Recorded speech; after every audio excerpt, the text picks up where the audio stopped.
pagi, Assalamualaikum warahmatullahi wabarakatuh. Terima kasih insan media yang sudah mendoakan sehingga proses sertijab Panglima TNI baru saja dilaksanakan dan dipimpin oleh Bapak Presiden. Tentunya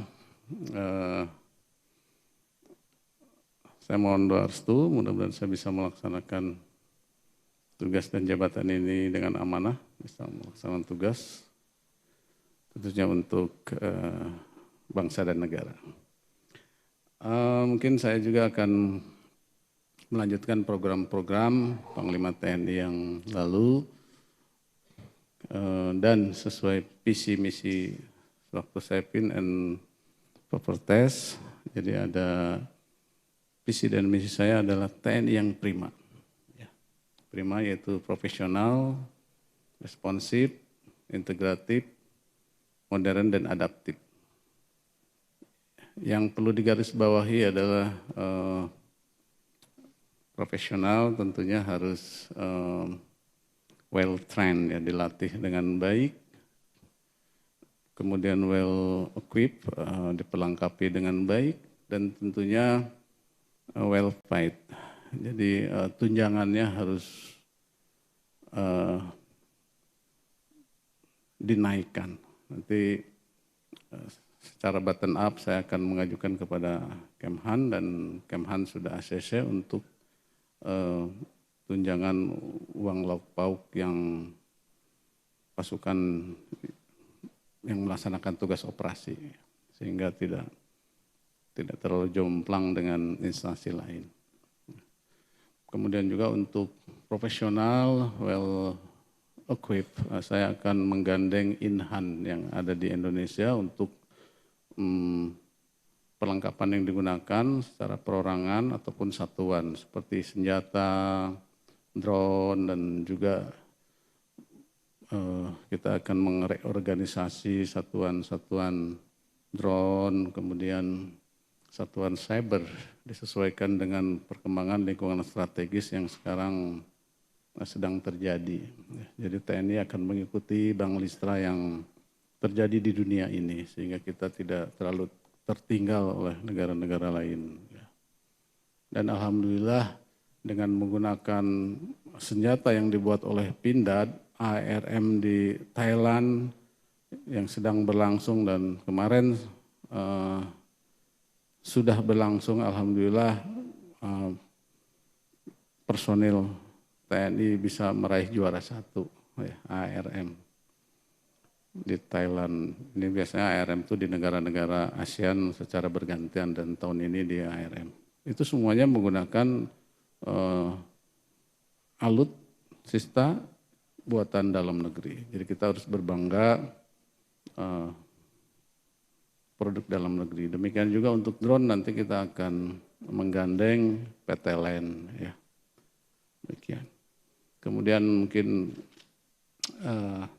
tentang netralitas TNI, kemarin 2 hari yang lalu sudah kick off tentang netralitas dan pembuatan posko pengaduan. Jadi nanti di wilayah-wilayah ada posko pengaduan apabila ada oknum TNI yang tidak netral itu bisa dilaporkan ke pos-pos tersebut. Tetapi saya sudah menginstruksikan kepada jajaran yang ada di satuan bawah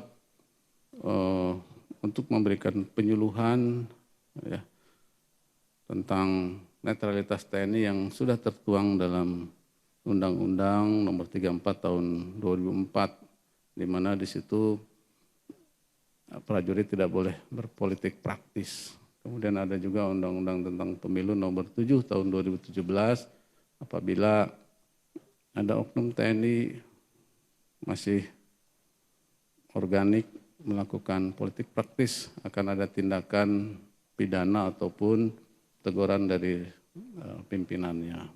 Dan itu tertuang dalam buku saku yang kita berikan kepada seluruh prajurit sehingga prajurit tahu apa yang harus dilakukan dan tidak dilakukan. Ya. Kemudian juga saya dengan Kapolri, para Pangdam, Kapolda di wilayah sudah mendeklarasikan damai deklarasi pemilu damai 2024. Jadi kita gaungkan terus deklarasi damai tersebut. Itu juga kita melibatkan seluruh elemen masyarakat, ya, tidak hanya TNI Polri, di situ ada KPU, Bawaslu yang ada di wilayah, kemudian juga tokoh agama, tokoh masyarakat, tokoh adat, LSM, dan semua elemen masyarakat membuat fakta integritas tentang pemilu damai. Ya, sehingga kita harapkan pelaksanaan pemilu ini bisa berjalan sesuai waktu yang ditentukan, tentunya dalam keadaan aman dan damai. Itu yang kita harapkan semua.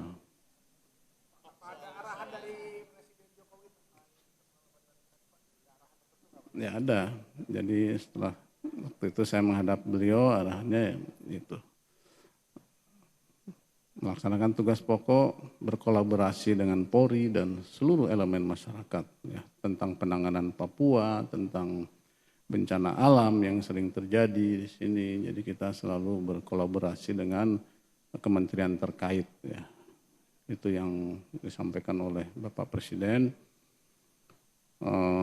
Kita menggandeng semua seperti, ya.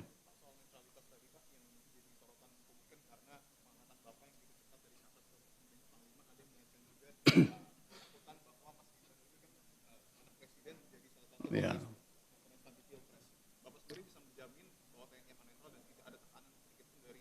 Ya. Ya, jadi kita TNI itu sudah ada koridornya, ya, Sabta Marga, Sumpah Prajurit, 8 wajib TNI. Kita selalu ke situ, ya. Setia kepada Negara Kesatuan Republik Indonesia berdasarkan Pancasila dan Undang-Undang Dasar tahun 1945. Jadi kita tegak lurus kepada negara. Apabila ada, kan belum ada fakta untuk ini, kan hanya, makanya kita kan membuat posko-posko tersebut agar supaya tidak terjadi yang selalu ditanyakan oleh insan media ke saya. Kemudian untuk sebenarnya kalau di TNI jenjang kepangkatan jabatan itu sudah terstruktur dengan baik, ya. Contohlah saya mau jadi danyon itu harus sekolah dulu, susdanyon. Mau jadi dandim harus susdandim, mau jadi danrem harus susdanrem, ya kan? Mau jadi danrem bintang, kan ada tipe A, tipe B. Bintang tuh harus asesmen danrem. Mau jadi pangdam itu harus bintang 2 eligible. Jadi tidak bisa bintang 1 langsung jadi pangdam, tidak bisa. Ya, jadi harus bintang 2 eligible. Seperti saya dulu mau pangdam dan pas pampres, itu promosi jabatan untuk menjadi pangdam bisa, ataupun kalau di Kosta tuh pangdip gitu, pangdip 1, 2, 3 itu bisa jadi pangdam. Jadi setelah jadi pangdam itu eligible jadi wakasan. Ya, itu yang saya, ya, itu juga mungkin harus terpilih, harus, ya, punya kemampuan dan ya sebagai reward lah karena dia berhasil. Dulu saya menyelesaikan COVID di daerah Jawa Barat yang penduduknya sangat banyak. Bayangkan saja saya harus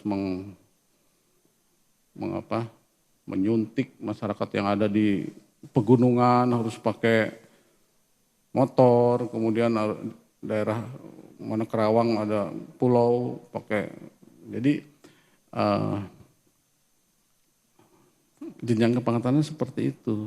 Kemudian menjadi kasat harus bintang 3 yang memang eligible dan strategis. Kemudian dari kasat, dari Panglima TNI, ya pernah menjabat kas angkatan gitu, ya. Jadi tidak ujug-ujug, semuanya juga harus berprestasi juga gitu, ya. Belum.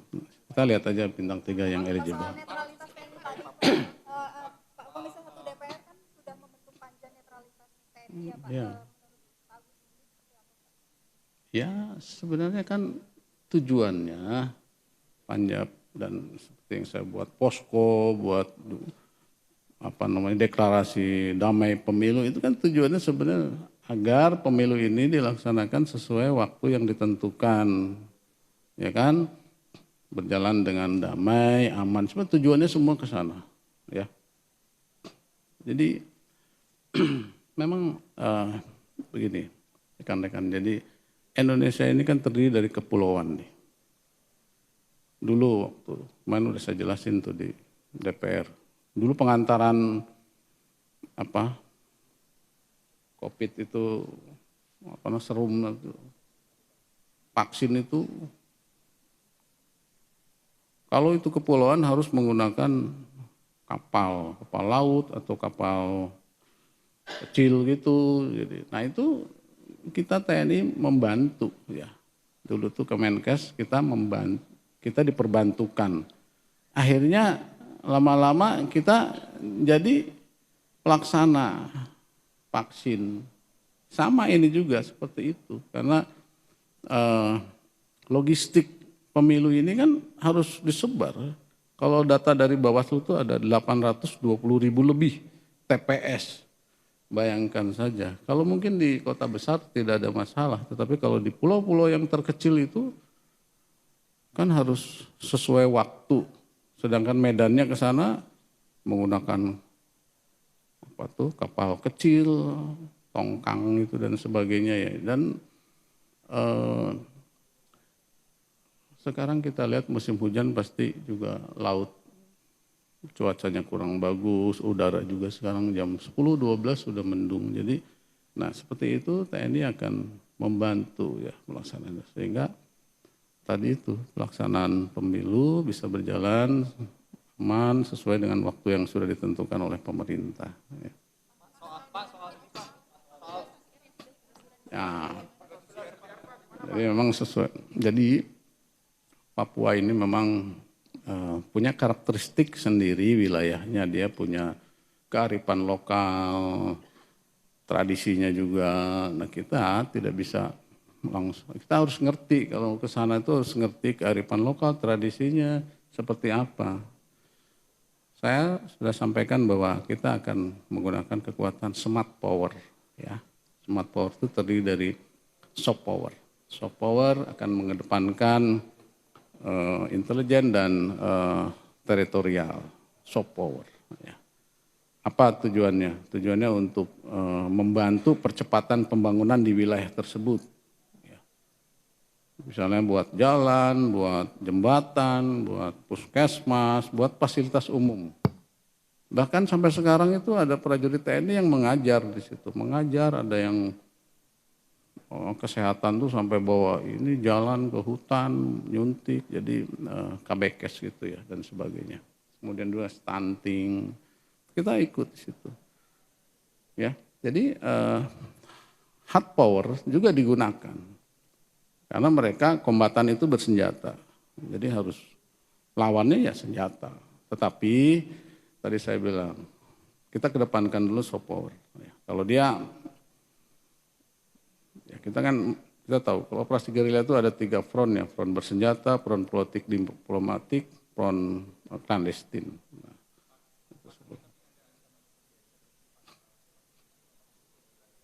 Nah itu kan ya, video lama itu. Kita udah.